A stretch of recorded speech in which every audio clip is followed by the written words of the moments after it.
వాతావరణ మార్పుల వల్ల ఏమో తెలియదు కానీ ఈ మధ్య చాలా మందికి ఉన్నట్టుండి జ్వరాలు వచ్చేస్తున్నాయి. వచ్చింది మామూలు జ్వరమైతే పర్వాలేదు కానీ ఒకవేళ అది వైరల్ ఫీవర్ అయి దాన్ని గుర్తించకపోతే ప్రమాదంగా మారొచ్చు. వాతావరణంలో మార్పులు రాగానే వైరల్ వ్యాధులు వ్యాపించే అవకాశం పెరుగుతుంది. ఈ వానాకాలం సీజన్లో తరచూ వచ్చే జలుబు, ఫ్లూ జ్వరాలతో పాటు మలేరియా, డెంగ్యూ, టైఫాయిడ్, చికెన్ గున్యా లాంటి సమస్యలు వస్తాయి. అందుకే ఏది ఎలాంటి జ్వరమో గుర్తించాలి. లక్షణాలను బట్టి వచ్చిన సమస్య ఏదే ఉండొచ్చు. ఎలాంటి లక్షణాలు కనపడితే ఎలాంటి జ్వరం అన్న విషయం తెలుసుకోవాలి. కొన్ని వైరల్ జ్వరాలు ముందుగా జలుబు వంటి లక్షణాలు ఇవి లేకుండానే వచ్చేస్తాయి. వీటిలో వాటంతట అవే తగ్గిపోయే వైరల్ జ్వరాలు కూడా ఉండొచ్చు. ఖచ్చితంగా చికిత్స తీసుకోవాల్సిన జ్వరాలు ఉండొచ్చు. అందుకే జ్వరం రాగానే భయపడాల్సిన పని లేదు కానీ ప్రతి జ్వరాన్ని నార్మల్ ఫీవర్ అని కొట్టిపారేయకుండా ఉండాలి. వైరల్ జ్వరాలు ఒక్కసారిగా వచ్చి తీవ్రంగా పెరుగుతాయి.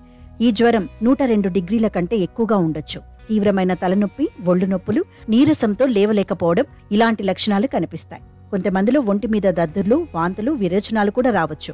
అయితే ఈ జ్వరాలు 3 రోజులు తీవ్రంగా ఉన్నా తర్వాత వాటంతటవే తగ్గిపోతాయి. అయితే జ్వరం మరీ తీవ్రంగా ఉంటే డాక్టర్ను సంప్రదించాల్సిందే.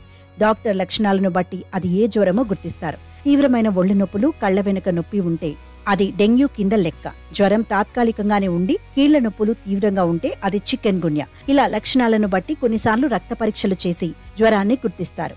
ఫ్లూ జ్వరాలు రకరకాల ఫ్లూ వైరస్ల కారణంగా వస్తాయి. సాధారణంగా ఈ జ్వరాలు వాటంతటవే తగ్గిపోతాయి. వీటికంటూ ప్రత్యేకించి చికిత్స కూడా అవసరం లేదు. ఫ్లూ జ్వరంలో గొంతు నొప్పితో పాటు ఒళ్ళు నొప్పులు కూడా ఉంటాయి. అయితే 3 రోజుల తర్వాత కూడా లక్షణాలు తగ్గకుండా ఉంటే వెంటనే డాక్టర్ను సంప్రదించాలి. ఎందుకంటే కొద్ది మందిలో ఫ్లూ వైరస్ ఊపిరితిత్తులకు వ్యాపించి నిమోనియాగా మారే ప్రమాదం ఉంది. కాబట్టి 3 రోజుల తర్వాత కూడా శ్వాస కష్టమవుతున్నా, దగ్గు, ఆయాసం వస్తున్నా, జ్వర తీవ్రత తగ్గకుండా అలాగే కొనసాగుతున్నా వెంటనే డాక్టర్ని కలవడం మంచిది.